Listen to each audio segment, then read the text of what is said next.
Do you believe in zodiac signs? In today's video, we're going to be checking out some beautiful zodiac models. So stay tuned for another How to Slice video. So this is the Virgo zodiac model. As you can see, it's a really beautiful model. I just opened up here over in Prusa Slicer, and let's take a look at the best tips to print this model. So first off, let's take a look at layer height. So you can leave it at 0.2 or decrease to 0.18 millimeters just to get an extra quality on this model. Over here in vertical shelves, you can leave it at 3. 3 is gonna make your model really rigid. You don't need your model to be extra rigid because it's a decoration piece, but you can just leave it at 3. As for infill, we can be increasing to 12%. 12% will make sure that your print is really rigid and firm, but not take too much time to print. And 12% at a gyroid fill pattern is great. You do not need to increase this infill pattern. As for skirt and brim, this model does not need any brim because it's got a good bed adhesion to the table.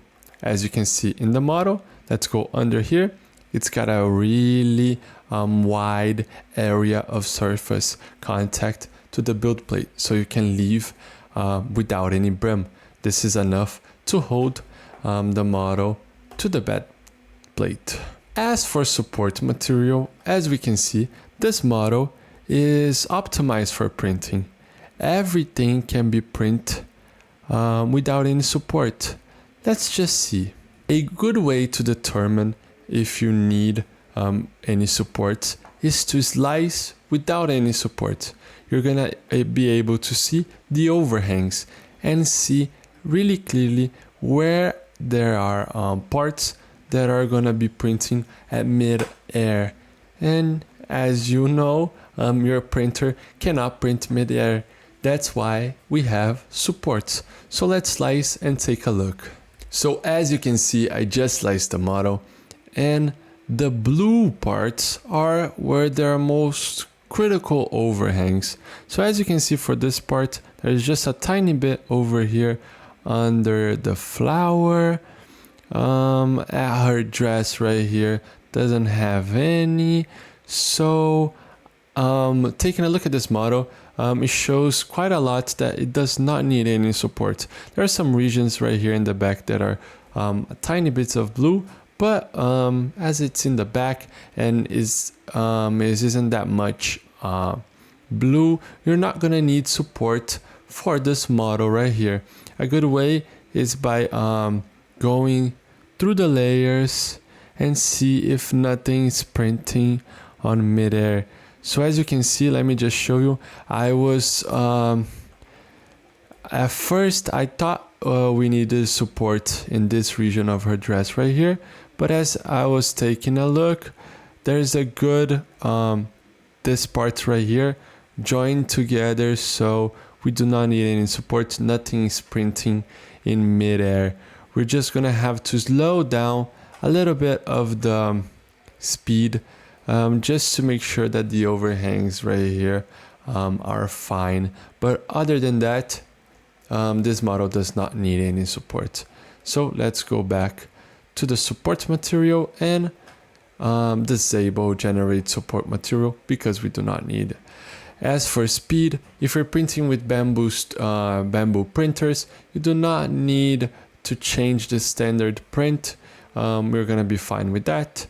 But as for other printers, if you don't want to risk having some faulty overhangs, I would recommend you guys to reduce a tiny bit of those of the speed. Just reducing 10 millimeters a second is fine. So in this case, we're going to be going reducing to 70. So we'll make sure that it's a tiny bit slower just to do those critical overhangs. So as you can see, I just changed the values. to 70. Those that were in 60, you can be reducing to 50 just to get a 10 millimeters a second reduce, but this is pretty fine. So let's slice and see how this model is gonna turn out. So as you can see, the model is gonna take 1 day, 2 hours and 25 minutes to print. It's gonna turn out really nice. So as you can see, it's gonna print all the layers fine. It's gonna use 276 grams of filament, and it's gonna turn out into a really nice piece for FDM print, or you can be scaling down sometimes and printing on your resin printer. So the model is ready to print. Make sure you check all of our models in stlflix.com, and happy printing to all of you. I hope you guys enjoy it. Those slicing videos are an initiative from STL Academy, which is the educational project from STL Flix. So if you guys want to learn more about 3D printing, you could check our description and look at STL Academy courses. And don't forget, see you guys at the next slicing.